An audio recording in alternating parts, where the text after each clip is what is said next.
Hello guys, বাড়ির বানানো face pack তো আমাদের স্কিনের জন্য খুবই ভালো কাজ করে। তবে এখন ইউটিউব খুললেই দেখা যায় এই ফেস প্যাকের মধ্যে লেবু, ইনো, কোলগেট এগুলো ইউজ করছে। তো এগুলো কখনোই স্কিনের জন্য ভালো হয় না। স্কিন হোয়াইটিং এর জন্য এটা সবাই ভুল একটা কথা বলছে যে এটা স্কিন হোয়াইট করে দেয়। তবে এটা একটা টাইমের পরে স্কিন এতটাই ড্যামেজ করে দিবে যে এটাকে আর রিপেয়ার করা সম্ভব না।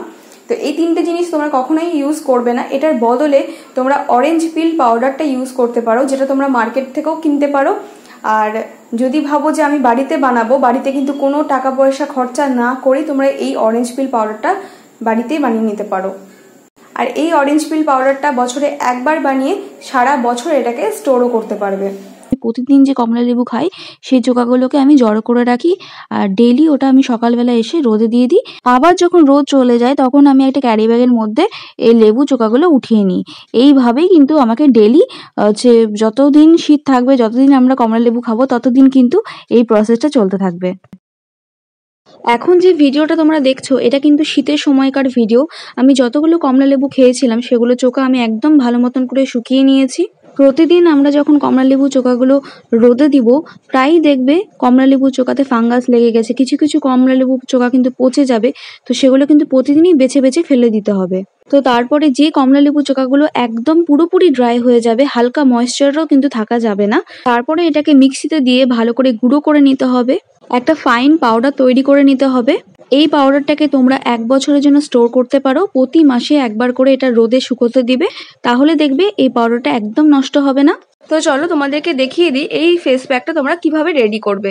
তো এখানে একটা বাটির মধ্যে আমি 1 চামচ অরেঞ্জ পিল পাউডার নিচ্ছি, 1 চামচ আটা নিচ্ছি, আর অল্প একটু হলুদ নিচ্ছি। তোমরা আটার বদলে ময়দাও এখানে ইউজ করতে পারো। আর এই ফেস প্যাকটা তৈরি করার জন্য এখানে আমি গরম জল ব্যবহার করছি। একদম ফুটন্ত গরম জলই কিন্তু এখানে হতে হবে, কারণ গরম জলের মধ্যে এই অরেঞ্জ পিল পাউডারটার নির্যাসটা বেরিয়ে যাবে। তো এখানে আমার জলটা একটু কম হয়েছিল, তো আমি আরেকবার জল দিয়ে এটাকে ভালো করে মিক্স করে নিচ্ছি। আর এখানে একটা থিক পেস্ট তৈরি করতে হবে, একদম কিন্তু থিন করা যাবে না, যেটা তোমরা ভিডিওতে দেখতেই পাচ্ছ এইরকমই কিন্তু ঠিক হতে হবে। তারপরে এই পেস্টটাকে আমরা কিছুক্ষণের জন্য ছেড়ে দেব, যতক্ষণ না এটা ঠান্ডা হয়। আর এখানে আমি আমার মেকআপটা রিমুভ করে নিচ্ছি। আমি একদমই কম মেকআপ করে আছি, তাও যতটুকুনি মেকআপ করে আছি আমি মাইসেলার ওয়াটার দিয়ে ভালো করে মুখটা ক্লিন করে নিচ্ছি। এরপরে আমি ফেস ওয়াশ করে নিচ্ছি। তোমরা তোমাদের স্কিন অনুযায়ী যে কোনো ফেস ওয়াশ ব্যবহার করতে পারো। আমি ডার্মাকোর অয়েল ফ্রি ফেস ওয়াশটা আজকে ইউজ করছি।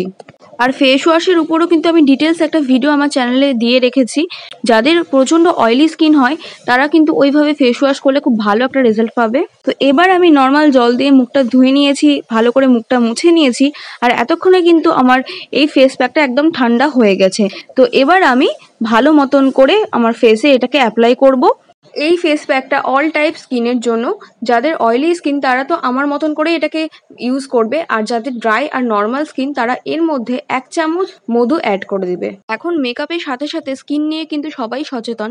কম বেশি সবাই জানে যে একটা ফ্ললেস মেকআপ বেসের জন্য কিন্তু স্কিন ভালো হওয়া খুবই জরুরি। তো এই ফেস প্যাকটাকে তোমরা ভিটামিন সি ফেস প্যাকও বলতে পারো, কারণ এর মধ্যে অরেঞ্জ পিল পাউডার আছে আর এটা স্কিনকে প্রচণ্ড পরিমাণে ব্রাইট করে, 1 থেকে 2 শেড লাইট করতে হেল্প করে। এবার আমি 30 মিনিট ওয়েট করব। আর 30 মিনিট পর তোমরা দেখতেই পাচ্ছ আমার ফেস প্যাকটা কিন্তু এখনও শুকায়নি, কারণ আমি অনেকটাই থিক লেয়ার অ্যাপ্লাই করেছিলাম। তোমরাও এতটাই মোটা লেয়ার অ্যাপ্লাই করবে, তাহলে দেখবে ফেস প্যাকটা একদমই ড্রাই হবে না, আর এটাকে রিমুভ করতেও খুবই সুবিধা হবে। এবার একদম নর্মাল জল দিয়ে এই ফেস প্যাকটা ধুয়ে ফেলবে। আমি জাস্ট ভিডিও করার জন্য তোমাদেরকে দেখানোর জন্য কিন্তু এখানে মুছে দেখাচ্ছি। তোমরা কিন্তু নর্মাল জল দিয়ে এটাকে ধুয়ে ফেলবে। এই ফেস প্যাকটা তোমরা সপ্তাহে 2 থেকে 3 দিন ইউজ করতে পারো। আর বেশিরভাগই ফেস প্যাক আমি রাত্রেবেলাতে ইউজ করি। হলুদ যদি তোমরা একটু বেশি পরিমাণে দিয়ে ফেলো তাহলে কিন্তু একটা ফেসে ইয়েলো স্টেন পড়ে যেতে পারে। তবে এখানে ঘাবড়ানোর কোনো ব্যাপার নেই। সকালবেলা যখন তোমরা ফেস ওয়াশ করবে এই দাগটা কিন্তু একদম পুরোপুরি চলে যাবে। তো নর্মাল জল দিয়ে আমি ফেসটা ক্লিন করে চলে এসেছি। এরপরে আমি একটা অ্যালোভেরা জেল অ্যাপ্লাই করব। আজকে আমি কোনো ময়েশ্চারাইজার ইউজ করছি না, যেহেতু আমার খুবই অয়েলি স্কিন। তো ময়েশ্চারাইজারের বদলে আমি অ্যালোভেরা জেলটা ইউজ করছি। কিন্তু যাদের নর্মাল বা ড্রাই স্কিন তাদের কিন্তু একটা ময়েশ্চারাইজার ইউজ করতেই হবে। তো তোমরা তোমাদের স্কিন টাইপ অনুযায়ী যে কোনো ময়েশ্চারাইজার ইউজ করতে পারো। ভিডিওটা ভালো লাগলে লাইক করে দিও, কমেন্ট করে দিও। আর যারা নতুন আছো তারা আমার চ্যানেলটাকে সাবস্ক্রাইব করে দিও, আর বেলটাকে অল নোটিফিকেশনে করে দিও। যখনই আমি ভিডিও আপলোড করব তোমাদের কাছে সবার আগে নোটিফিকেশন পৌঁছে যাবে। তো দেখা হচ্ছে নেক্সট ভিডিওতে।